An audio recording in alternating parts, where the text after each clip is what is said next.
Shalom warga kerajaan Allah, Jemaat GBI Rock Malaysia.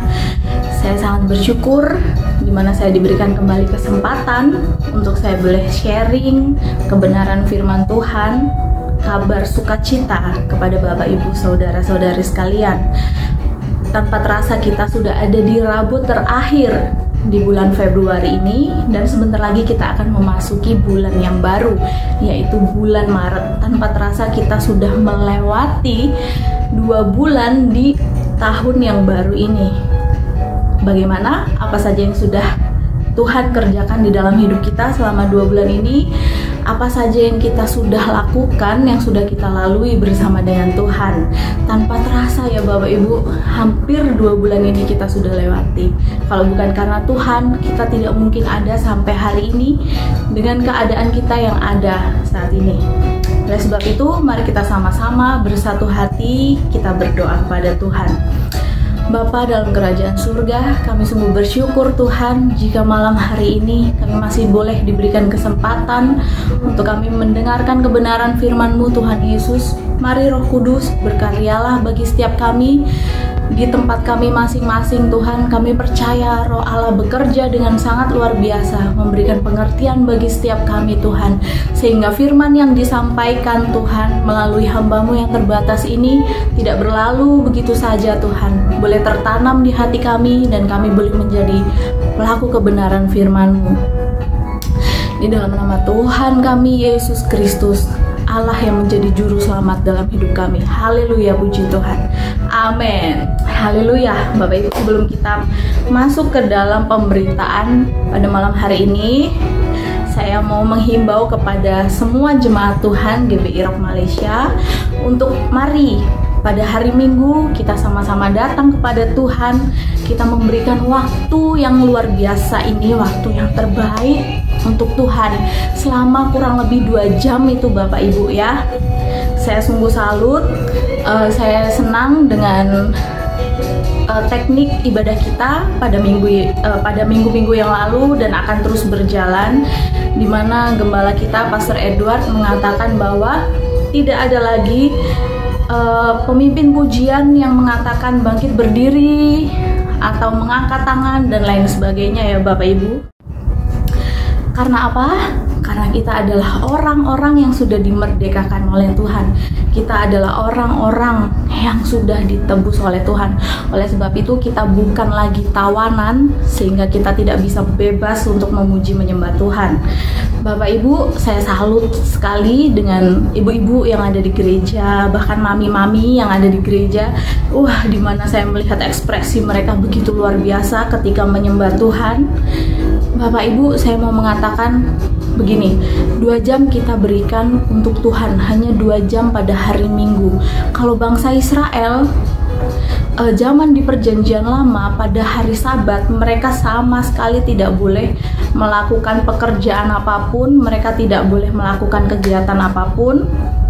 Tetapi kita yang ada di saat-saat ini hanya 2 jam saja kita berikan untuk Tuhan, untuk kita mengikuti ibadah raya Minggu. Tetapi kita masih sering ngobrol sendiri ketika ibadah, kita sering tidak bersungguh-sungguh ketika kita beribadah. Bahkan lebih parahnya lagi, kita tidak datang ibadah kepada Tuhan pada hari Sabat. Apapun yang kita lakukan, kalau misalkan kita Minggu kita terpaksa harus kerja, nggak masalah, it's okay. Tapi yang terpenting ketika kita memiliki kesempatan untuk kita datang beribadah kepada Tuhan, mari kita ibadah sungguh-sungguh kepada Tuhan. Tangan kita tidak terbelenggu seperti Rasul Paulus ketika di dalam penjara, sehingga kita tidak bisa mengangkat tangan untuk memuji Tuhan, dan kaki kita tidak dibelenggu juga sehingga kita tidak bisa melompat, sehingga kita tidak bisa berdiri untuk memuji menyembah Tuhan. Dan mulut kita tidak dikekang, mulut kita tidak ditutup juga sehingga kita tidak bisa bersuara, sehingga kita tidak bisa membuka mulut kita untuk menyembah Tuhan. Kita adalah orang-orang yang bebas, kita adalah orang-orang yang telah dimerdekakan oleh Tuhan. Tidak ada yang membelenggu, tidak ada yang mengikat kita. Jadi tidak ada alasan kita untuk kita tidak mengekspresikan ketika kita datang kepada Tuhan, ketika kita beribadah kepada Tuhan. Bapak Ibu, yang menjadi audiens kita adalah surga, adalah Tuhan. Sekalipun kita mungkin bukan pemimpin pujian, mungkin kita bukan singers, atau kita bukan pemain musik, bukan berarti kita tidak melayani Tuhan. Kita menjadi jemaat, kita duduk di kursi jemaat, bukan berarti kita tidak melayani Tuhan. No, kita melayani Tuhan. Sekalipun kita duduk di kursi jemaat, atau kita duduk di paling belakang di kursi jemaat, audiens kita adalah Tuhan. Yang mendengar pujian penyembahan yang keluar dari mulut kita, itu bukan untuk gembala kita, bukan untuk pelayan-pelayan Tuhan, tetapi untuk Tuhan. Oleh sebab itu, berikan yang terbaik untuk Tuhan, lakukan yang terbaik untuk Tuhan.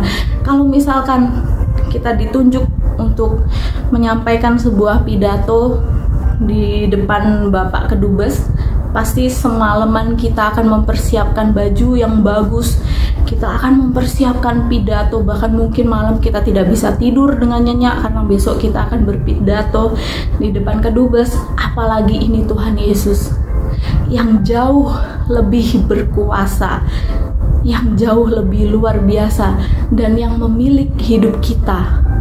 Apa yang bisa kita lakukan? Apa yang harus kita lakukan? Jika untuk manusia saja kita persiapan dengan baik, apalagi untuk Raja segala raja. Amin. Oke Bapak Ibu, sekarang kita masuk di dalam sharing kita pada malam hari ini. Saya mengambil tema ini adalah tema yang luar biasa yang akan kita pelajari bersama-sama pada malam hari ini. Yes, yaitu galau. Galau ini bukan galau secara duniawi yang gimana-gimana ya Bapak Ibu. Ini adalah galau yang berarti God always listening and understanding. Banyak dari kita yang merasa bahwa Tuhan itu nggak ngertiin saya. Banyak dari kita yang merasa bahwa Tuhan itu jauh dari saya, karena Tuhan itu tidak terlihat di depan mata. Mungkin kita kurang peka untuk merasakan hadirat Tuhan.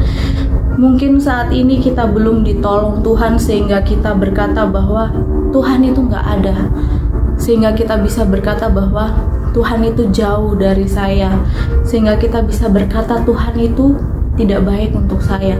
Tetapi satu hal yang saya mau sampaikan pada malam hari ini adalah Tuhan itu tahu dan Tuhan itu sangat-sangat mengerti bagaimana keadaan hidup kita saat ini. Di dalam Mazmur 148 ayat yang ke-18 mengatakan, Tuhan dekat pada setiap orang yang berseru kepadanya, pada setiap orang yang berseru kepadanya di dalam kesetiaan. Daud sebagai pemazmur di sini memperkatakan ini supaya kita menjadi kuat, kita menjadi teguh di dalam persoalan hidup. Ini menjadi sebuah puji-pujian.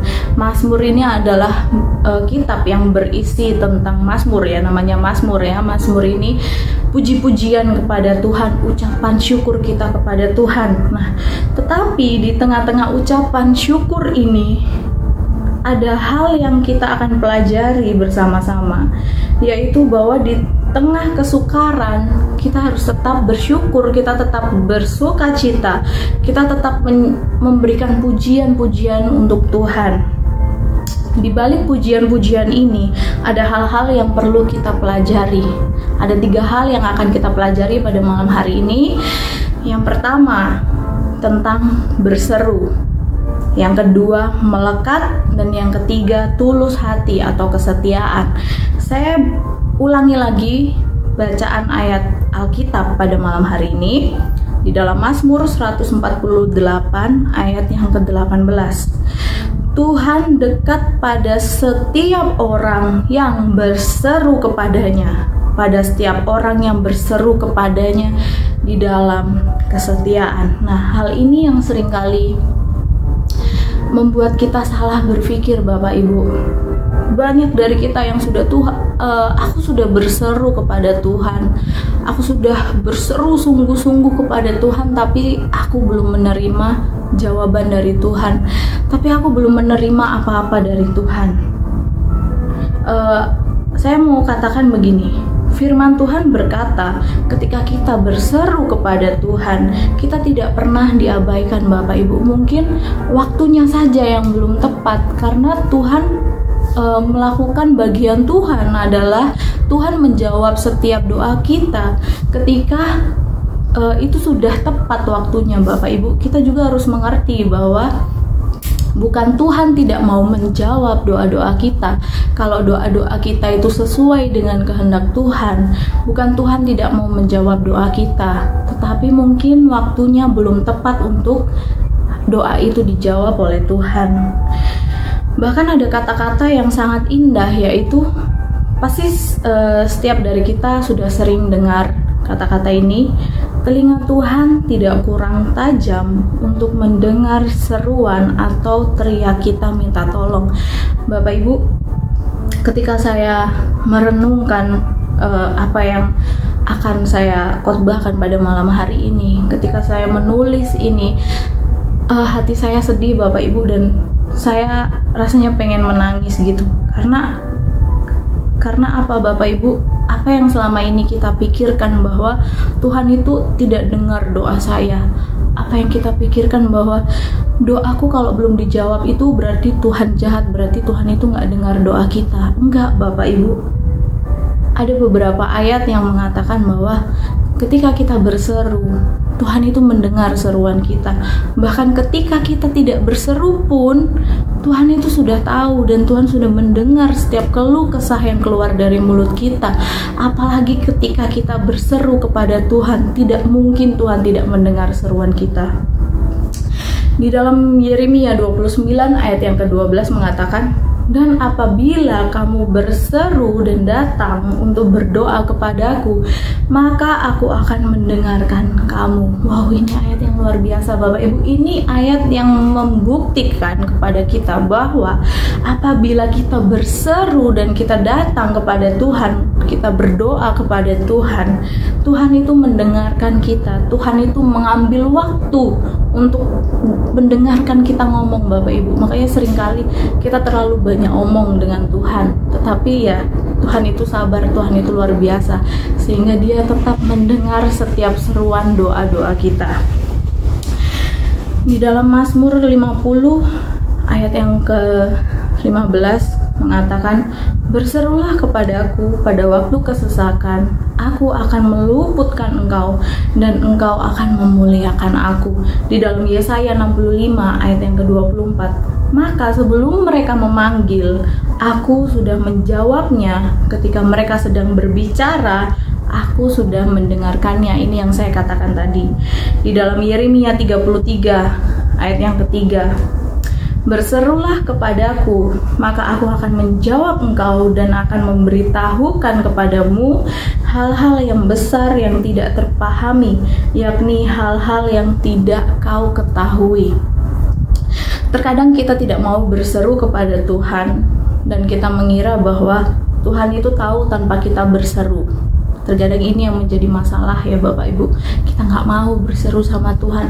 Kita gengsi untuk kita mengakui bahwa kita perlu Tuhan. Terkadang kita yang penting Tuhan tuh pasti tahu kok keadaanku. Tuhan itu pasti tahu kok tanpa aku ngomong. Tuhan itu pasti tahu kok tanpa aku berseru.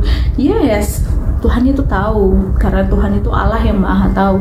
Tetapi Tuhan memberikan kepada setiap manusia kehendak bebas dan hak untuk kita berseru kepada Tuhan, untuk kita berdoa kepada Tuhan, untuk kita meminta kepada Tuhan. Tetapi yang saya maksud di sini adalah bukan meminta sehingga kita mendikte Tuhan, kita memaksa Tuhan untuk melakukan kehendak kita, kita memaksa Tuhan untuk menjawab doa kita. Bukan Bapak Ibu. Tetapi yang saya maksud di sini adalah berseru dan mengerang kepada Tuhan dengan sadar bahwa kita perlu bantuannya, bahwa kita butuh pertolongannya. Amin. Berserulah kepada Tuhan seakan-akan tidak ada lagi hal yang dapat kita lakukan kecuali berseru dan mengerang kepada Tuhan. Bapak Ibu, pernah nggak kita mengalami jatuh di titik yang paling rendah jatuh, seakan-akan kita nggak bisa bangkit lagi. Kita jatuh dan bahkan kita nggak ada tenaga untuk kita bangkit lagi. Justru di saat-saat seperti itulah kita akan sungguh-sungguh kan berseru kepada Tuhan. Kita akan sungguh-sungguh kan berdoa kepada Tuhan. Nah, saya tuh sempat berpikir seperti ini Bapak Ibu. Untuk orang-orang yang tidak mau mengekspresikan penyembahannya kepada Tuhan, untuk orang yang tidak mau sungguh-sungguh datang kepada Tuhan, saya tuh sempat berpikir begini Bapak Ibu. Ini andaikan minggu lalu kita udah sama-sama beribadah kepada Tuhan. Nah, tetapi di hari Jumat Bapak Ibu, tiba-tiba Tuhan datang, Tuhan berkata kepada kita, "Udah Ailin, waktumu udah selesai. Besok Minggu atau besok Sabtu, aku mau panggil kamu pulang ke rumah Bapa di surga." Andaikan seperti itu Bapak Ibu, dengan kita yang tidak pernah memberikan waktu ketika 2 jam itu untuk kita sungguh-sungguh beribadah kepada Tuhan, pasti kita akan menyesal, kita akan sangat menyesal Bapak Ibu.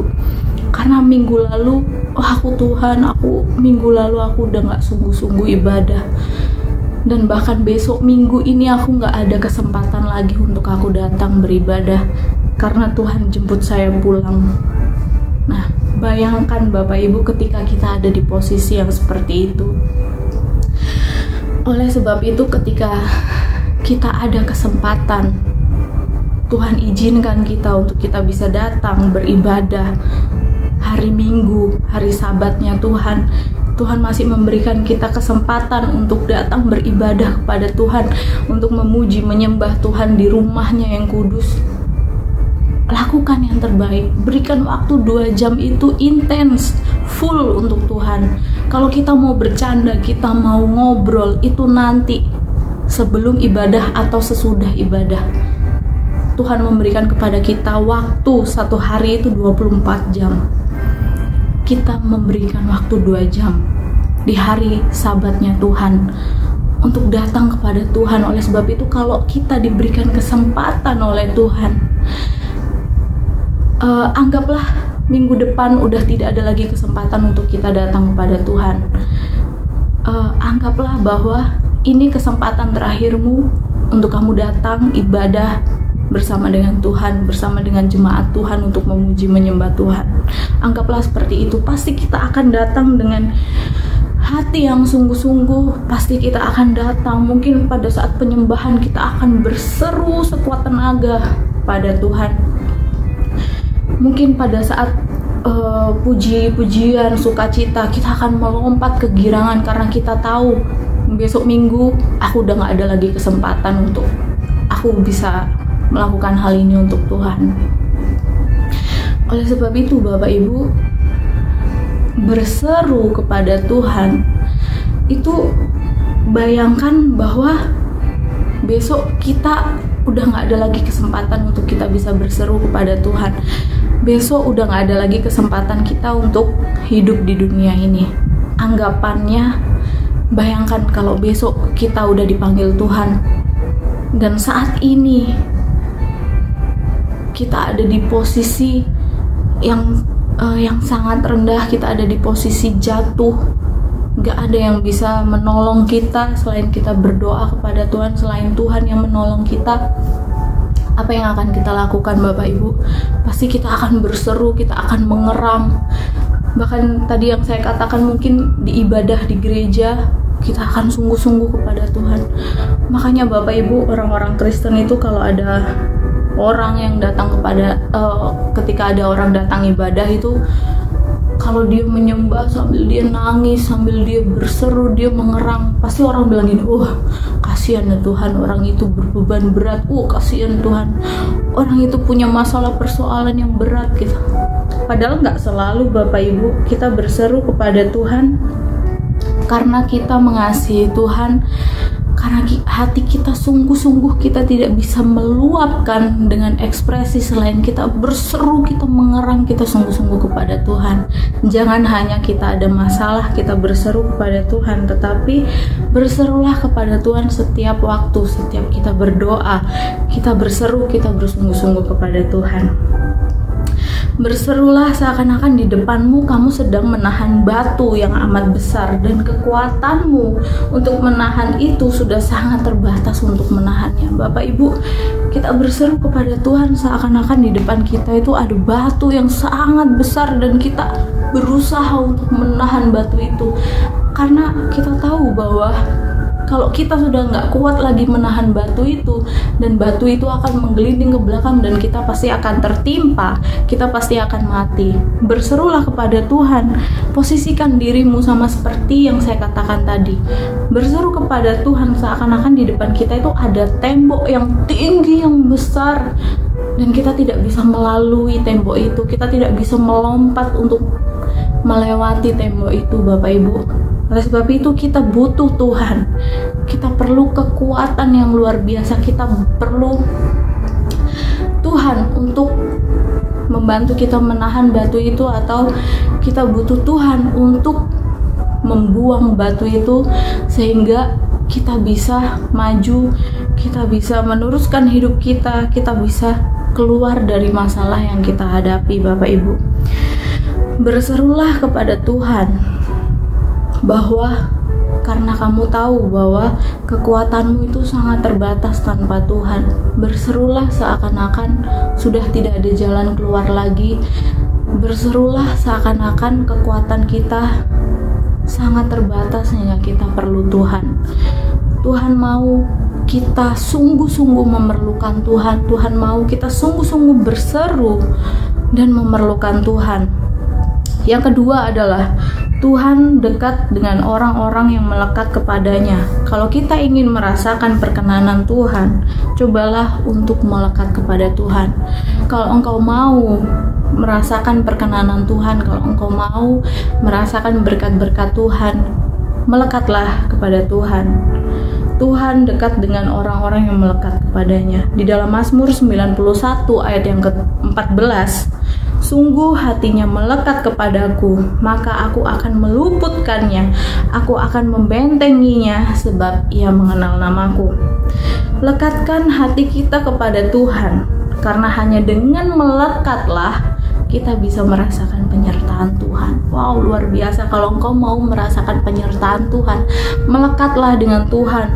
Kata melekat atau menempel itu artinya selalu bersama-sama, selalu bersama-sama dengan Tuhan. Orang yang melekat kepada Tuhan pasti tahu dan kenal Tuhan dengan baik, sehingga Tuhan juga mau melekat kepadanya. Sama seperti Daud, Bapak Ibu, dikatakan dalam firman Tuhan, Daud kalau memuji Tuhan, orang-orang sampai ngira Daud ini orang gila, Bapak Ibu, karena nggak tahu gimana caranya dia, atau nggak tahu gimana Daud menari-nari sampai orang melihat dia seperti orang gila, Bapak Ibu. Oleh sebab itu, kita kalau kita melekat dengan Tuhan, lakukan ekspresi, kita menari untuk Tuhan, kita menyanyi untuk Tuhan, kita lakukan semuanya untuk Tuhan. Seperti Daud, karena Daud hatinya melekat kepada Tuhan, dan karena Daud kenal baik siapa Tuhannya. Orang yang melekat kepada Tuhan tidak akan bimbang hidupnya, dan tidak akan meragukan lagi pertolongan Tuhan. Imannya tidak akan digoyahkan oleh keadaan apapun. Melekat kepada Tuhan berarti memiliki komunikasi yang intens dengan Tuhan. Dia memiliki hubungan yang istimewa dengan Tuhan, dan dia mengistimewakan Tuhan. Bapak Ibu, kita pasti memiliki seseorang yang istimewa di dalam hidup kita. Entah itu pasangan kita, entah itu anak kita, atau entah itu orang tua kita. Pasti ada orang yang istimewa di dalam hidup kita. Nah, oleh sebab itu kita juga harus mengistimewakan Tuhan. Kalau dengan manusia saja kita bisa mengistimewakan Dia, apalagi ini dengan Tuhan, Bapak Ibu. Yang ketiga, yang terakhir adalah tulus hati. orang yang menanti-nantikan Tuhan dengan ketulusan hati, maka Tuhan akan meluputkannya.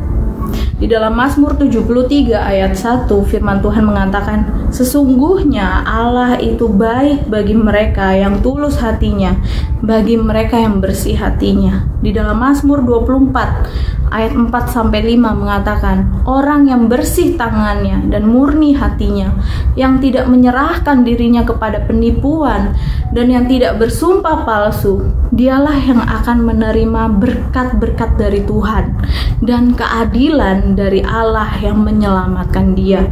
Di dalam Matius 5 ayat yang ke-8, berbahagialah orang yang suci hatinya, karena mereka akan melihat Allah. Amin.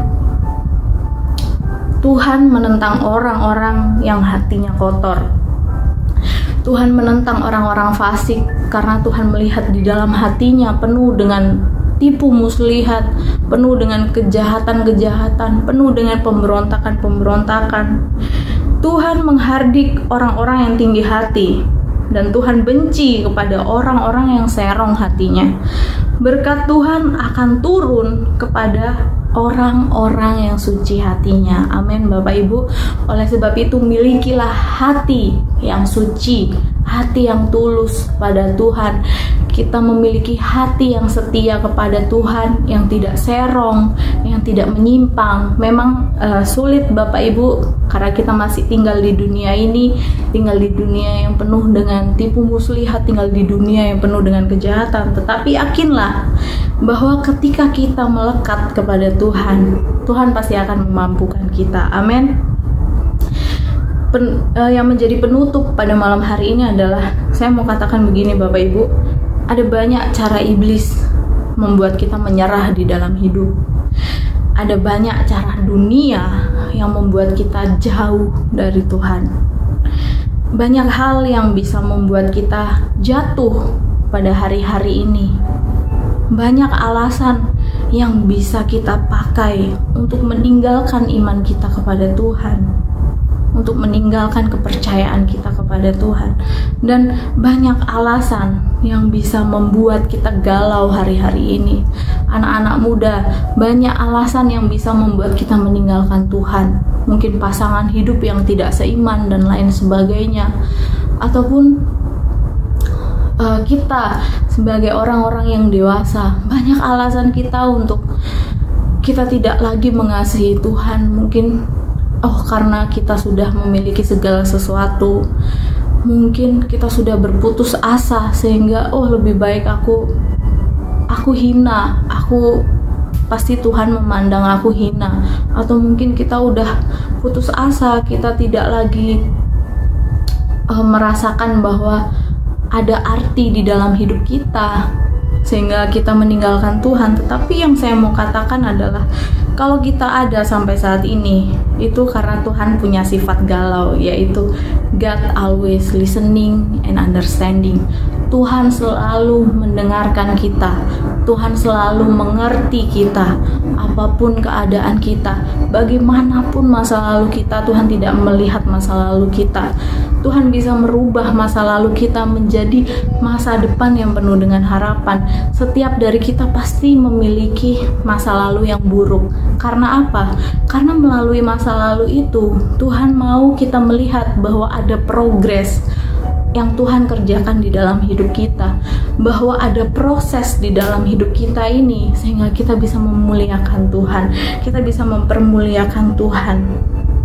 God always listening and understanding, sehingga ketika kita berseru kepada Tuhan, kita diluputkannya, asalkan kita melekat kepada Tuhan dengan hati yang murni, dengan hati yang tulus kepada Tuhan. Amin Bapak Ibu. Mari kita sama-sama bersatu hati di dalam doa. Bapa di dalam kerajaan surga, kami sungguh bersyukur Tuhan, malam hari ini malam yang indah bagi setiap kami Tuhan. Jika kami boleh memiliki kesempatan yang luar biasa, kami sudah mendengarkan kebenaran firman-Mu Tuhan. Tanamkan firman-Mu di setiap hati kami, para jemaat-jemaat Tuhan. Kami percaya Tuhan, kami adalah orang-orang yang dikasihi oleh Tuhan. Kami adalah orang-orang yang berkemenangan. Kami adalah orang-orang yang berharga bagi Tuhan. Oleh sebab itu Tuhan, kami mau meyakini bahwa Engkau selalu mendengar kami Tuhan, Engkau selalu mengerti kami Tuhan. Kami mau tetap kuat di dalam Tuhan. Kami mau Tuhan berseru kepadamu Tuhan lebih sungguh lagi Tuhan, dengan hati yang tulus, dengan hati yang melekat kepadamu Tuhan Yesus. Terima kasih Tuhan, karena Engkau tidak pernah jauh dari hidup kami. Terima kasih Tuhan Yesus, bahwa penyertaan-Mu selalu sempurna Tuhan di dalam hidup kami. Tidak peduli berapa lama kami ada di dunia ini Tuhan, tetapi yang terpenting adalah sejauh mana kami menyenangkan hati Tuhan, sejauh mana kami memiliki hubungan yang istimewa dengan Tuhan. Kalau kami punya orang-orang spesial di dunia ini, kalau kami punya orang-orang yang istimewa di dalam hidup kami, terlebih lagi Engkau Tuhan. Engkau adalah segala-galanya dalam hidup kami Tuhan. Engkau adalah segala-galanya bagi kami Tuhan Yesus. Kami mau Tuhan hidup lebih lagi Tuhan, turut dalam kebenaran firman-Mu Tuhan. Biarlah firman-Mu hidup di dalam setiap hidup kami, dan Roh Kudus, Roh yang berdiam di dalam diri kami, bekerja secara luar biasa, bekerja secara sempurna, menuntun kami, membimbing kami, mengoreksi setiap kami Tuhan. Nasihati kami, ajar kami melalui siapa saja yang Tuhan percayakan untuk menegur kami, melalui siapa saja yang Tuhan percayakan untuk membentuk kami. Kami buka diri kami selebar-lebarnya Tuhan. Kami membuka hati kami selebar-lebarnya. Kami mau dibentuk oleh Tuhan. Kami mau dimurnikan oleh Tuhan. Bentuk hati kami Tuhan, ubahkan setiap kami Tuhan. Mungkin kami saat ini sedang dalam kelemahan Tuhan, kuatkan kami, berikan kami kekuatan Tuhan. Tidak ada satupun yang dapat menolong kami selain Engkau Tuhan. Tidak ada satupun yang bisa meluputkan kami, yang bisa membebaskan kami selain Engkau Tuhan Yesus. Engkau Allah yang dahsyat Tuhan. Engkau Allah yang luar biasa di dalam hidup kami. Sembuhkan setiap kami yang terluka Tuhan. Pulihkan setiap tubuh kami, rohani kami, iman kami, hati kami, pulihkan Tuhan. Kami mau diperbaharui Tuhan hari lepas hari. Terima kasih Tuhan Yesus. Berkati setiap kami yang mendengarkan Tuhan kebenaran firman-Mu pada malam hari ini. Di dalam nama Tuhan kami Yesus Kristus, satu-satunya juru selamat yang luar biasa di dalam hidup kami. Haleluya, puji Tuhan. Amin. Haleluya, Tuhan Yesus memberkati.